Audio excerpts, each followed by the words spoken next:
हिमाचल प्रदेश के कांगड़ा जिले में स्थित टांडा मेडिकल कॉलेज ने अपनी उपलब्धि में एक और अध्याय जोड़ दिया है। संस्थान में हाल ही में प्लाज्मा एक्सचेंज प्रक्रिया से 19 वर्षीय एक युवती को नया जीवन दिया है। टांडा में ये अपनी तरह की पहली प्रक्रिया है। संस्थान के प्राचार्य डॉक्टर भानु अवस्थी ने बताया कि युवती को 23 मई को अचानक पीठ में दर्द उठा और शरीर के निचले अंगों को हिलाने में असमर्थता और ऊपरी अंगों की कमजोरी के कारण उसे न्यूरोलॉजी विभाग में भर्ती करवाया गया। विभाग के प्रमुख डॉक्टर अमित भारद्वाज व उनकी टीम द्वारा युवती का इलाज शुरू किया गया और रोगी के लिए प्लाज्मा एक्सचेंज शुरू करने पर निर्णय लिया गया। प्लाज्मा एक्सचेंज के बाद युवती के स्वास्थ्य में सुधार हुआ और चिकित्सक उसकी पूरी तरह ठीक होने की उम्मीद कर रहे हैं। ऑटोइम्यून डिसऑर्डर वो डिसऑर्डर होता है जिसमें शरीर अपने आप को ही डिस्ट्रॉय करना शुरू कर देता है। अमूमन जो हमारी प्रोटेक्टिव मैकेनिज्म है वो बाहर की चीज़ को एक फॉरेन बॉडी समझता है, यानी कि बाहरी चीज़ समझ के उसको डिस्ट्रॉय करता है। लेकिन कई बारी हमारा जो ये तंत्र है ये सुचारू रूप से ना चल के अपने आप अपने शरीर को डिस्ट्रॉय करना शुरू कर देता है। उसको ऑटोइम्यून डिसऑर्डर कहते हैं और ये कई तरह के होते हैं। तो इस जो लड़की की हम बात कर रहे हैं उसका में जो उसका नर्वस सिस्टम था तो उसका बॉडी उसी के अगेंस्ट उसको अटैक कर रही है, उसको डिस्ट्रॉय कर रही है। और उस स्थिति में वो जो बच्ची आई थी, पहले वो उससे चलना फिरना बंद हो गया, फिर उसका बाउल एंड ब्लैडर पे भी कंट्रोल चला गया। तो उस स्थिति में जो दवाइयाँ दे सकते हैं वो दी गई। लेकिन फिर एक और जब हम बैठे और वो लोग आए, उन्होंने बोला कि सर इसमें हमें इससे ज़्यादा कुछ करना पड़ेगा।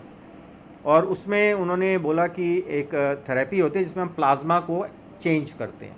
तो उन्होंने वो प्रक्रिया की, उसमें उन्होंने उसका बच्ची का प्लाज्मा सेपरेट किया, उसको निकाला, उसकी जगह कुछ सप्लीमेंट्स दिए, कुछ फ्रेश प्लाज्मा जो लोग ब्लड डोनेट करते हैं, हम उनका मतलब जो बंदा ब्लड डोनेट करता है उसका तो हम किसी तरीके से उसका धन्यवाद नहीं कर सकते, शब्दों में नहीं कर सकते, बिकॉज वो व्यक्ति पता नहीं कितनी लोगों की जान बचा रहा है।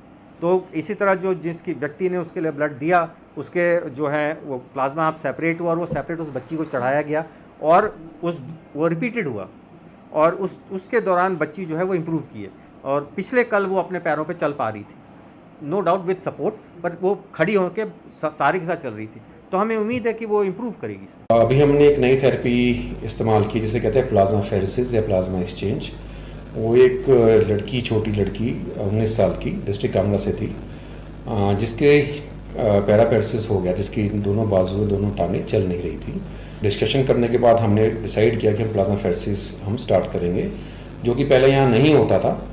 सो हमने काफ़ी इसके बारे में सोच विचार करके हमने प्लाज्मा फेरेसिस लड़की के ऊपर किया।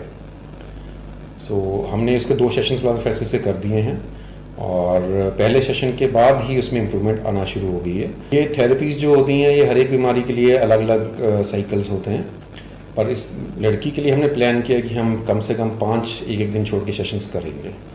हम एक्सपेक्ट कर रहे हैं कि इसमें इम्प्रूवमेंट अच्छी आएगी और वो फिर से चलने फिरने शुरू कर देगी। कुल मिलाकर इस उपलब्धि के बाद ये स्पष्ट है कि टांडा मेडिकल कॉलेज में मिल रही सुविधाओं में लगातार इजाफा हो रहा है। प्लाज्मा एक्सचेंज की प्रक्रिया शुरू होने से आने वाले समय में प्रदेश के लोगों को काफी लाभ होगा और इस रोग से पीड़ित मरीजों के लिए ये पहल आशा की किरण बनेगी। डीडी न्यूज के लिए धर्मशाला से विपिन शर्मा की रिपोर्ट।